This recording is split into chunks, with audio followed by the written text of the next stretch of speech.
有的車開到30萬公里，其實生命才剛走完一半而已。這真的不是什麼傳說，而是有憑有據的實測數據。那些至今還在路上順跑的老神車，都被很多老技師跟第三方機構實測驗證過。說真的，能開到30萬公里，絕對不是靠運氣，而是靠選對車、選對引擎、選對動力系統、選對車廠的造車理念。因為跑几十萬公里靠的不是白白求平安，而是車廠幾十年前在設計時就已經幫你決定好的工藝水準。接下來這12款神車都有一個共通點，這是你去展間業務絕對不會告訴你的秘密，我會放到最後講。特別是第12款，連我自己都超級意外，根本沒想到這台車會榜上有名。也歡迎在下面留言分享，你開過里程數最高的是哪一台？品牌、車款、引擎、種類都写出來聊聊。這次的榜單不是憑感覺，我們統整了 iZCars、Consumer Reports 還有 JD Power 的最新權威調查，涵蓋了38萬名車主的真實反饋，再加上歐洲 TÜV 的檢測報告，全是硬核數據，沒有半點廢話。我們直接開講。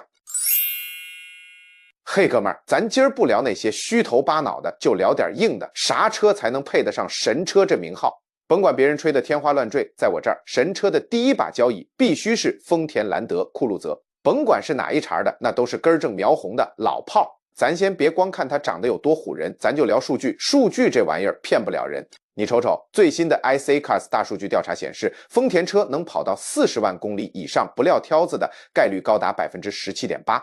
哥們兒，你听好了，是40萬公里，不是30萬，這什麼概念？全市場平均數才 4.8%， 這就好比全班的平均分是60分，這哥們兒直接考了230分，這差距你說氣不氣人？而這神話背後最大的功臣就是蘭德酷路澤，特別是那幾顆 1KD EHZ 的柴油心臟，我跟你說，裡頭的基建用料和那容錯率根本就不是按乘用車標準來的，那是按重型工程機械的標準給你整的。什麼德國車、歐洲車在那兒都得靠邊站。不然你以為為啥全球各地的非營利組織、政府機關，就連去非洲搞 safari 的清一色全是他？50萬公里跟玩似的，滿大街跑，他們圖啥？圖情懷嗎？拉倒，圖的是省錢。算筆賬就知道了，把這老爺車伺候着往前開，可比換來換去換新車划算多了。尤其是那個 EHZ 4.2 升直列6缸自吸柴油機，在老司機圈子裡那都快成镇海神針了。為啥？構造簡單，電子玩意兒少，哪兒都皮實，哪兒都好修，耐高温，抗造。甭管你扔到撒哈拉還是戈壁灘，它内部那叫一個穩，熱不起來也磨不壞。不過话說回来，现在的酷路澤新款的，比如200系、300系，缺可靠性嗎？不缺，缺的是那份纯粹。跟现在這新車似的花裡胡哨的電子裝備一大堆，咱之前視頻不也聊過嗎？東西一複雜，以後壞一個，那維修費夠你肉疼好久的，反倒是那些現在還在某些市場咬牙堅持生產的70系列，幾十年了，基建就沒咋變過，這才是開不壞神車最本真、最原始的樣子，那才叫爺們兒，那才叫真情懷。第二輛神車豐田 Hilux， 說白了，這玩意兒就是陸地巡洋艦 Land Cruiser， 它親兄弟骨子裡流的都是一樣的血。豐田那幫老炮造車的哲學簡單粗暴，就俩字兒：抗造。他們把造越野車的核心技術，那百年如一日的工藝標準，原封不動地搬到了這台皮卡上。Hilux 這張神車的名片一拿就是半個世紀，可不是吹的。咱不整那些虛的什麼數據表格，您看那些玩意兒眼暈。咱就看看江湖上的實戰口碑，您知道嗎？在全世界那些犄角旮旯，尤其在非歐美國家 ，Hilux 是啥？那是萬用式的工作神器，銷量常年霸榜。誰用？聯合國用，紅十字會用，好多國家的維和部隊、軍隊大佬都指定把它當標配。您琢磨琢磨，這幫人過日子精着呢。他們可不是看品牌 logo 腦子一熱就選的，那是真金白銀掰扯過总拥有成本的。算算5年、10年，甚至15年的账，最後发现選這車才是真精明、真省錢。就說2015年那款 2.8 升 D-4D 柴油發動機，甭管到哪一代，這耐操的基因是一脈相承。雖然不是老款那種直脾氣的自然吸氣了，但您猜怎麼着？它內部基建的容錯率那真是比同級車高出一大截。成千上萬輛車在全球各地跑，那故障率低的基本就等於傳說。說到底 Hilux 和陸巡為啥這麼能打？就一個核心原因，豐田給這台柴油發動機的設定特別慫，特別佛系。啥意思呢？它從設計上就絕不讓發動機幹到累死。平時您開車，它也就給您7分力，留足餘量。您對比一下那些歐洲車，動不動就把發動機壓榨到9分10分力，就跟賽跑一樣，衝刺完就歇菜了。Hilux 這思路就跟咱們人一樣，平時悠着點，不瞎折騰，這身體發動機的壽命那肯定比那些天天玩極限的哥們兒長得多。當然了，凡事有得有失。您要是圖個一時爽，追求那推背感，跟歐系車比馬力、比加速，那 Hilux 可能真就溫溫吞吞，不夠激情。但話又說回來，車是啥？車是個長期夥伴。Hilux 給不了您片刻的癲狂，但它能保證在您需要它的時候，它永遠都在，能陪着您風裡來雨裡去，從壯年到白頭，這事兒比啥都強。您說是不是？接下來說的這位，那可是真正從胡同口開到馬路中央，家家戶戶都能摸得着的硬核狠角色——豐田卡羅拉。頭2台神車嘛，陆巡那家伙是好，可那是面子，是老板的座駕，咱普通老百姓看看就得了。到了卡羅拉这兒，開不壞這3個字才算真正飛入了尋常百姓家。您想啊，陸巡那是神壇上的佛，卡羅拉就是灶台邊的菩薩，不求香火鼎盛，但求普度眾生。管你月入3000還是過萬，這門檻它就卡得死死的。選对了版本，您就往死裡造，開到兒子開孫子，那都不是吹的。Consumer Reports 那幫兒數據黨每年都整點最靠譜的排名，您猜怎麼着？前10名裡，豐田家自己就占了6個坑，卡羅拉那是年年雷打不動，頒獎典禮上比常任理事還穩當的釘子戶。特別是第9代往後，這車就跟打了雞血似的，全球路上跑的，甭管什麼妖魔鬼怪路況，只要你按時餵飽，機油機濾，那30萬公里跟玩似的，根本不算個事兒。您問為啥這麼皮實？根上跟陸巡那套祖傳手藝一脈相承，他那顆心臟的正時鏈條壓根兒就沒打算讓你換。設計之初的目標就是您車都鏽成廢鐵了，它還好好的，再加上那 VVTi 可變正時技術。熟的不能再熟了，甭管是寶島台灣還是地球那頭，哪個修車老師傅沒修過豐田？人家閉着眼睛都能給你把心臟扒拉得明明白白，沒通病不暴斃，就跟那老北京的公交似的，哪天一停那都是緣分到了，不是它壞了。更狠的是什麼？是它最近的混血版卡羅拉雙擎，這玩意兒直接把耐用2字焊在了車頂上。豐田那套油電混動系統把那麻煩的離合器一腳踹進了歷史垃圾堆，加上剎車時還能偷點能量回來，那剎車片消耗的比您手機掉電還慢。連那套 CVT 變速箱也是佛系的很，沒那麼多娇氣的齒輪軸啥的跟你鬧脾气，結果就是啥？常規消耗品的壽命直接給你幹翻1倍，換一次火花塞的時間，您那隔壁老王的車可能都進廠大修了。咱再說點實在的，德國 TV 那個權威機構一年檢測幾百萬輛車，比咱交警叔叔還嚴格。2024年的報告一出來，卡羅拉在 C 級車裡穩穩進了前5，故障率低得嚇人。這不是車迷自嗨，這是拿幾百萬台車的體檢報告說話，比啥都硬氣。誰要說卡羅拉不靠譜，您直接把報告拍他臉上，讓他瞅瞅什麼叫德國人都服氣的耐用王。第4台神車本田 Civic 的8代和9代，甭管是 K12 還是 K20Z， 這2代那可是咱們車圈裡響當當的神車。咱先不說虛的，就上硬菜。你瞅瞅那 ICE A-Class 的2025耐用榜，本田直接殺到季軍，啥概念？就是10台車裡頭有1台能跟你從新手村一直幹到滿級，跑過40萬公里的大關，這概率杠杠的。更別說他親兒子歐哥也跟着拿了個第4，這 Honda 家族就沒一個是孬種。再說咱這8代9代 Civic， 甭管在台灣還是在海外，但凡是個玩車的，誰不知道它耐造的名聲？發動機那更是本家的獨門絕技 VTEC， 那技術早磨得跟家傳寶刀似的，鋒利得很。最關鍵的是啥？這2代的寶貝全是喝粗糧的自然吸气发動機，跟現在那些個嬌氣的渦輪比，它簡直是個糙漢子。你啥時候聽過 VTEC 發動機跟你鬧脾氣？渦輪增壓的毛病，比如心臟病、渦輪損壞或者干渴症、異常燒機油，在它這兒根本不存在，那叫一個省心。在各大車友論壇上，你隨便一搜，開到30萬公里的 Civic， 那都不叫事兒，跟家常便飯似的。但最牛叉的是啥？你能看到不少車里程表都快盤出包漿了，那發動機就跟剛出廠似的，別說大修了。連手術室的門朝哪兒開都不知道，秘訣是啥？沒別的，就是按時保養，把它當兄弟帶。所以說啊，這車開起來那叫一個踏實，心裡倍兒有底，這才是真神車該有的樣子。第5台神車登場，斯巴魯 Impreza 和森林人，而且點名道姓就得是那台 2.0L 自吸的水平對置心臟，還得是第4代的。這可不是買菜車，這是懂車人圈裡悶聲發大財的暗黑神車。您猜怎麼着？前腳剛瞅見 Consumer Reports 那2025年的新榜單，好家伙，斯巴魯這家伙直接把豐田、雷克薩斯這些優等生給幹趴下，拿了 Reliability 可靠性的狀元。這可不是蒙的，那是實實在在的數據。從 Impreza、Crosstrek、BRZ 到 WRX， 再到混動森林人，家家戶戶都比市場平均線高出一大截，妥妥的耐用天花板。為啥這麼橫？就得說說那顆 2.0L 內自然吸氣水平對置機子了，這玩意兒有多皮實。連修了20年的老師傅見了都得豎大拇指。您想啊，這發動機天生就低重心，開起來就跟底盤粘在地上似的穩。最關鍵的是，它沒那劳什子渦輪，少了一堆高血壓的毛病，發动機艙裡的溫度穩的一批，比那些直列兄弟們活幹得漂亮多了。甭管是 WRX 還是森林人 XT， 那涡輪一開，推背感是爽，可您也得伺候着啊，機油、冷卻液哪樣都不能馬虎，那是副駕少爺得供着。反倒是這台自吸的，才是老師傅嘴裡那句最實在的，這車你根本開不壞。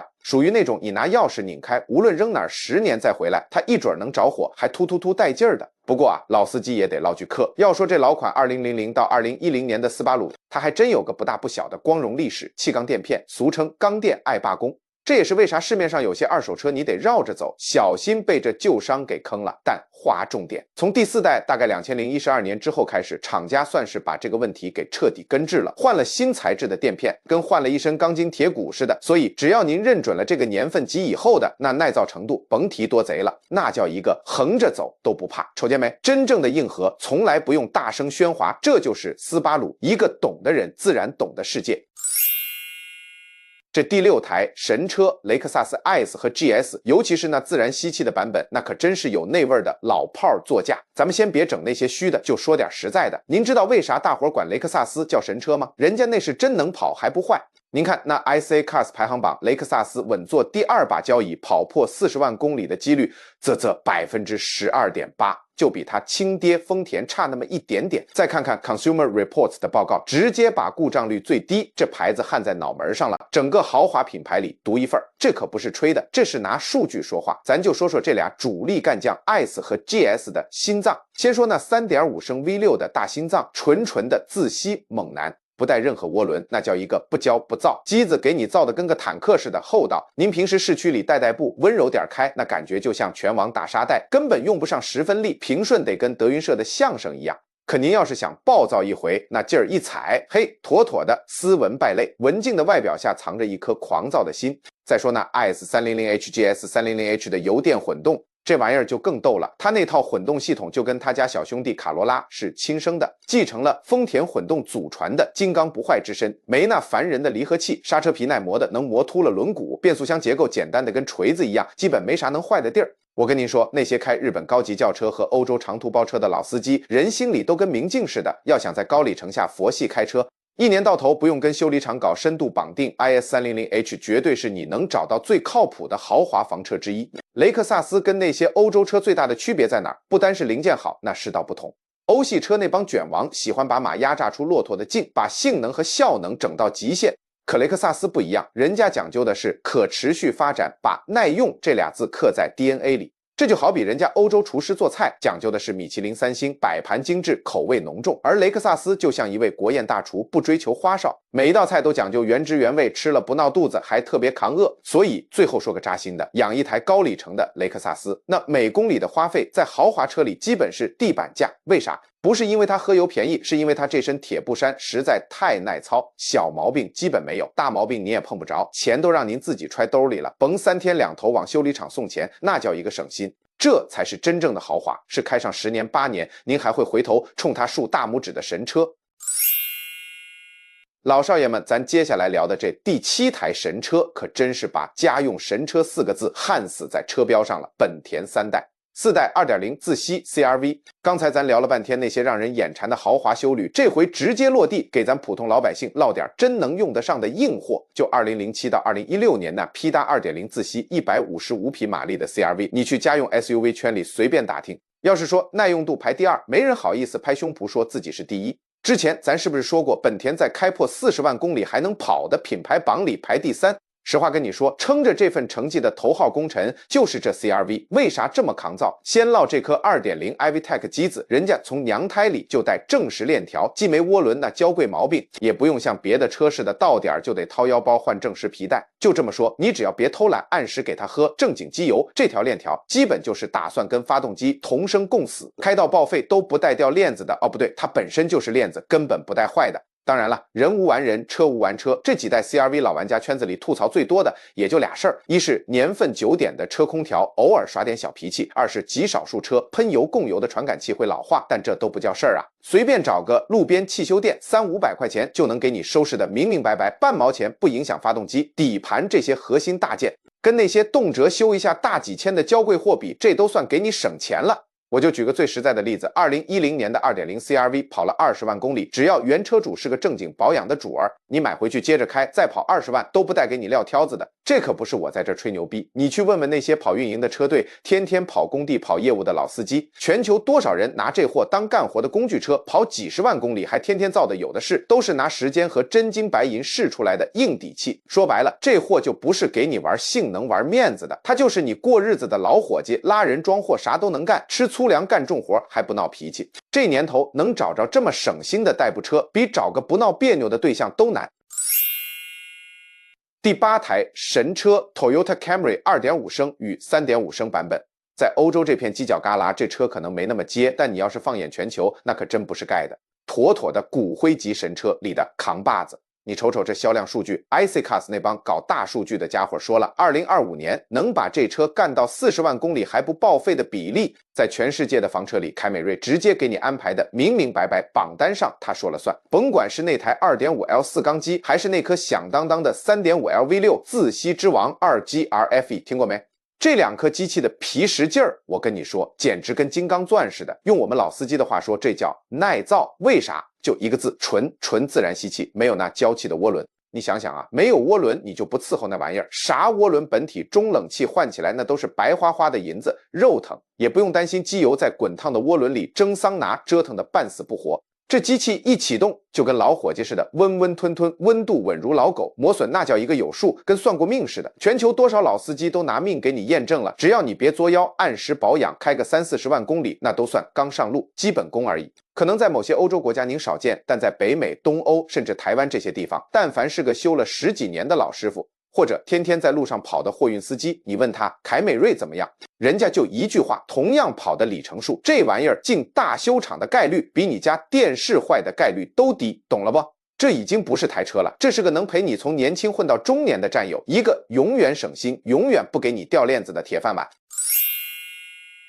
第9台神車 Mazda MX-5 第4代 ND， 我跟你說，這貨一出來我都愣了，活這麼大頭一回見着正兒八經的跑車，居然能殺進開不爛的神車名錄裡，這事兒說出去誰信啊？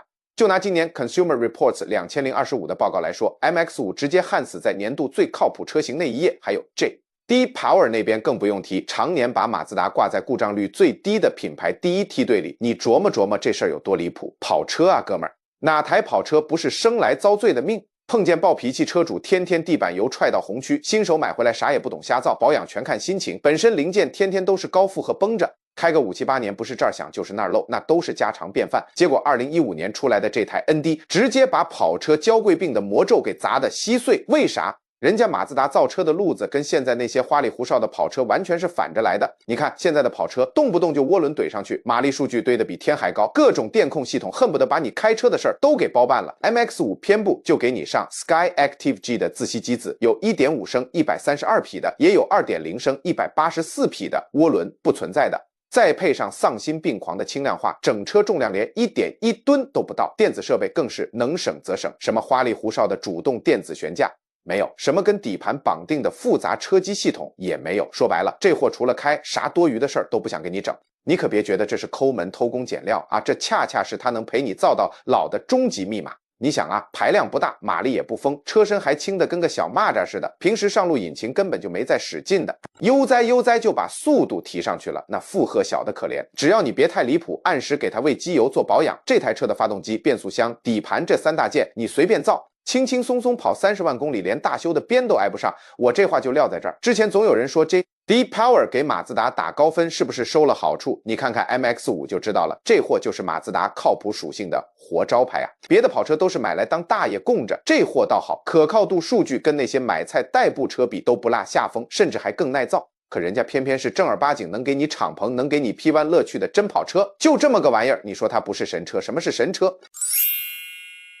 第10台神車也是這份名單的終極壓軸 ，Mercedes-Benz E-Class 柴油版 W210、W211、W212代，但前提是要買对引擎。这絕對是整張名單裡最需要挑技術的一台，不是每一台 E-Class 柴油版都叫神車，但買對版本的就是神。就拿2009到2016年的 W212来說，那顆代號 OM651的 2.2 升4缸心臟，不管是136匹、170匹還是204匹，台灣兄弟們熟知的1200 CDI、1220 CDI、1250 CDI， 只要你像伺候親兒子似的按時保養，它的壽命能給你驚掉下巴。你猜怎麼着？希臘、土耳其、東歐那些地方的哥計程車司機到現在還拿 W212 當吃飯家伙，跑個50-60萬公里跟玩似的，比比皆是。老外那邊都有數據擺那兒了，只要保養得到位 ，E-Class 柴油版，特別是 OM646 或者 OM651這台發動機，跑上80萬公里那都不是夢，妥妥的里程怪獸。不過嘛，畢竟是大奔出身，這 W212 也有它的小脾氣。它那套高压共軌柴油噴射系統對油品那叫一個挑剔，在台灣要伺候好這位大爺，柴油濾清器該換就得換，機油絕對不能偷懶過期。還有啊，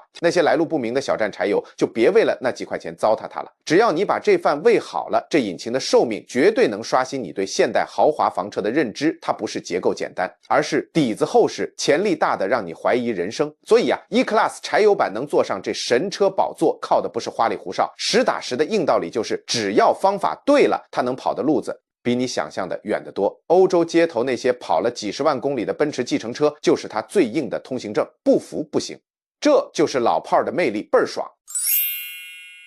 第11台神車來了，沃爾沃 V70 和 XC70 搭載 2.4 升第5柴油引擎。這玩意兒，歐洲那邊老炮一提都得豎個大拇指，壓軸大戲沒毛病。從2000年到2016年，這倆兄弟 V70 和他那個能爬點爛路的跨界兄弟 XC70，只要底下那顆 2.4 升直列5缸第5柴油渦輪機，尤其是163匹和185匹那倆版本，你去問問那些專修高里程老車的老師傅，他們眼裡這車就是神，不跟你吹，真神。這顆5缸第5，不少搞後勤維修的老專家都給他評了個歐洲柴油機裡平衡度最高的稱號。啥意思？動力夠用，不慫，本體又粗又勇，耐造。雖然它不像那些日系老柴油機那麼傻白甜，該有的渦輪、高壓共軌、皮帶、鏈條一樣不少，但因為原廠鋼材和內部零件的耐磨餘量給的特別狠，耐操程度直接把同年代的歐洲柴油車甩出一條街。不過咱得說句實在話，想入手這些老瑞典戰車的兄弟得留個心眼兒。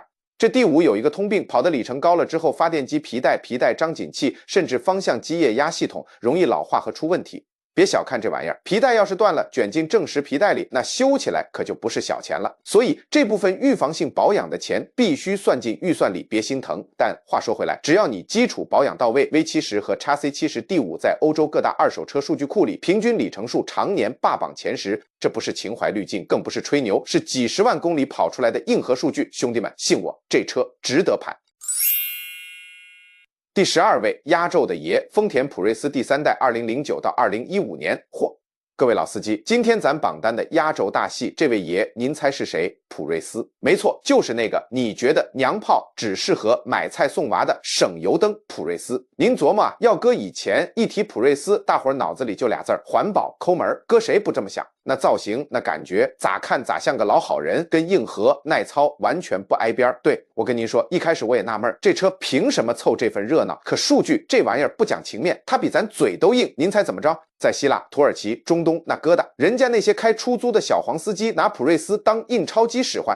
您沒聽錯，就是那種天天在路上跑的出租，30萬、40萬公里，那都是灑水的事兒。50萬公里以上的車，滿大街都是。更嚇人的是，您再瞅瞅，多少車連那塊大電池都沒換過，發動機甭管是大修小修，人家愣是沒毛病。這是玩呢嗎？這簡直是汽車界的卷王，還是個耐力卷王。那他到底憑啥？嘿，這就得說到豐田那點祖傳的手藝了。核心就倆寶貝，一個是阿特金森循環發動機，另一個就是他那套油電混動的小99。您想啊，咱在城裡堵車，一腳油門一腳剎車的，那叫一個心累。可普銳斯他賊精。一堵車，發動機直接給您歇菜，關火了，完全靠電瓶那小馬達拖着走。您琢磨琢磨，這招多損。意思就是，您看儀表盤上跑了10萬公里，可您那發動機實際幹活的時間，可能比一般同里程的油車少了一大截。機件磨損，那不等於趨近於零嗎？那有人問了，那大電池呢？萬一壞了不得天價。哎，您這就外行了，人家普銳斯那塊大電池用的是镍氢電池。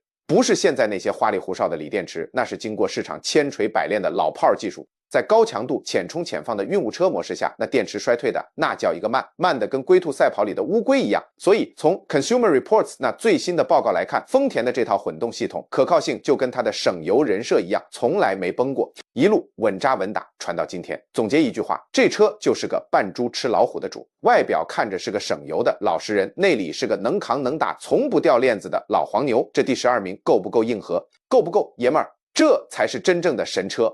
縱觀這12台堪稱車界活化石的神車，您發現沒？甭管是哪一款，他們打娘胎裡出來就沒想着當賽道暴徒。這幫家伙骨子裡透着一股佛系，甭管你多狠踩，他那引擎啊，頂多也就使出80%功力，就跟咱幹活似的，留3分力總沒錯。变速箱和那些個零件更別說了，跟咱爺們似的，講究一個細水長流，離那個熱的冒煙、散了架的極限地界遠着呢。說白了，他們一輩子就活在自己的舒適圈裡，磨損。那叫一個穩當，跟擰螺絲似的，線性得跟咱工資條似的，清清楚楚，明明白白。你只要按點譜來，該保養保養，該換油換油，它就能陪你從小鮮肉熬到老炮，真就開到老。這可不是瞎貓碰上死耗子，這背後是日系那些個大廠，還有全球頂尖車廠的老司機哲學。甭管馬力有多大，紙面數據多漂亮，壽命才是王道。記住嘍，勁兒大歸勁兒大，能耐造才是真本事。機件的料夠不夠厚道，散熱給不給力，你再懶也得把定期保養這事兒當回事兒。